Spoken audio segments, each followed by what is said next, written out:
Anong mensahe ang kailangang marinig ng mga air signs, Gemini, Libra, and Aquarius nowadays or within 1 week from now?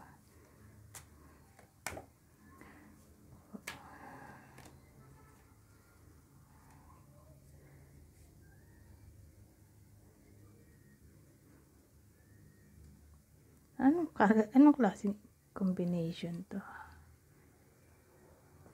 Indulgence, cause? Joy, misfortune? Di ba weird?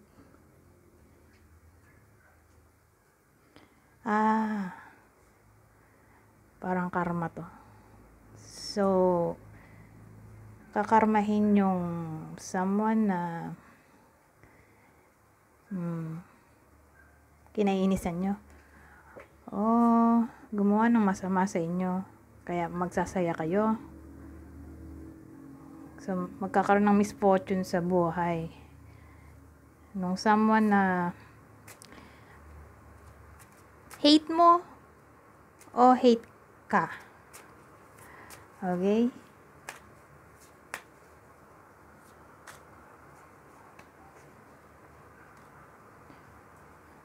Ito saving.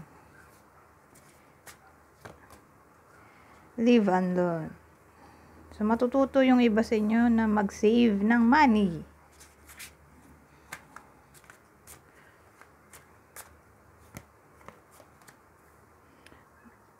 Protest. Ba't may protest dito? Third wheel.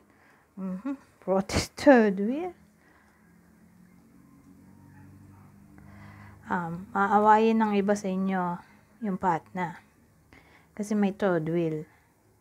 Posible, Yung iba lang sa inyo, di naman lahat. So, kung sino man ng tamahan, yun nga. May possibility ng third wheel dito. Matutuklasan ng tungkol dyan, tapos aawayin yung partner. O baka kayo yung may third wheel. Tapos aawayin kayo ng partner nyo. Pwede rin kasing vice versa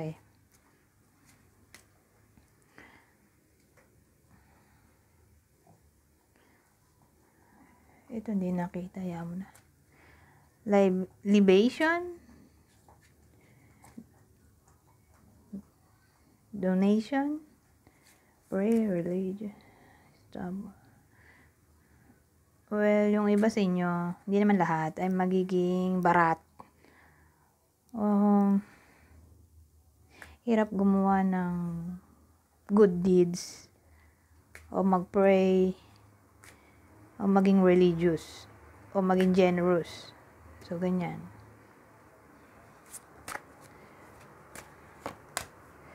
Apology, guilt, confession, forgiveness, luck. Wow, ito magandang combination.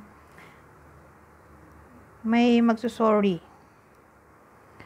sa inyo. Yung someone na gusto nyo mag-sorry, magkakatotoo yun. Biruin nyo, luck, tapos forgiveness. O sabihin naman natin na kayo yung gumawa ng kasamaan o problema, baka patawarin na kayo ng partner nyo.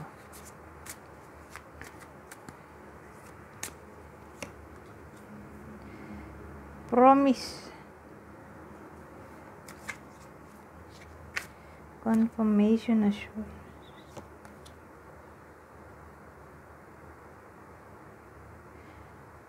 Kasi dito, yung iba nga sa inyo, magiging barat o kuripot o madamot.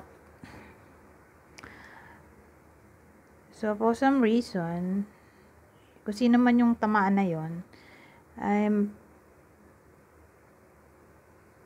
matatauhan. At ayun, gagawa na siya ng kabutihan dito.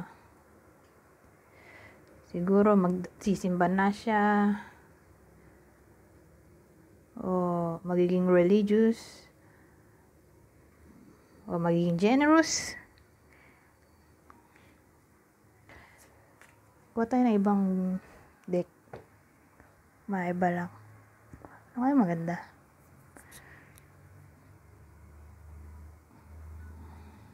Ito. Pang detalye. Twin flame recognition. You know this soul that mirrors you, your own.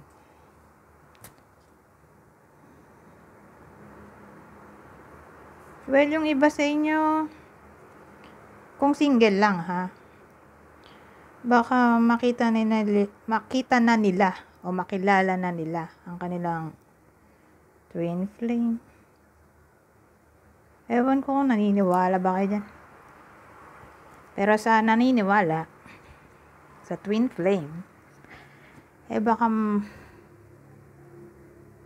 ma-meet nyo na sila o magkaroon kayo ng awareness na ito pala yung kanyang twin flame, etc.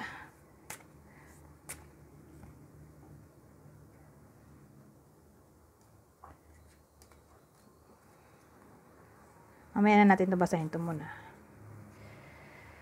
This. The energy is fun and light-hearted, but uncertain. Kasi ano to nakalimutan ko yung pangalan ng oracle na to. Pero love oracle kasi to. So expect natin na yung person mo ay magiging playful sa inyo. Madalas kayong boboysitin, mga asar. Ito, spirit soul path. A personal evolution within your relationship. So whether single or in a relationship, magkakaroon ng transformation. Okay?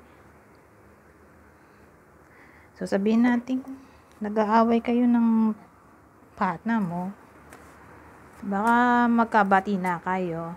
Ngayon, kung single, tapos, yun nga, sabi dito, kung sakali lang, saka to, na na-meet nyo na, feeling connected kayo doon, baka maging kayo na, talaga.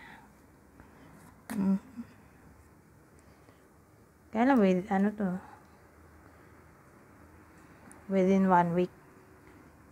Okay, sa period ng 1 week. 1 week mo lang ngayon. Perfect match. You complete each other in the most harmonious way. So, yung mga in a relationship o single. So, yung mga in a relationship, perfect match kayong ngayong week. Hindi kayo masyadong mabubuisi sa partner nyo. Kasi kung sakali naman mag-away kayo, magkakayos din. Okay? Ngayon, dun sa single na may person na love interest, mag-aasaran kayo dito. Baka kayo yung perfect match. Anyways, hanggang dito na lang. Goodbye po na.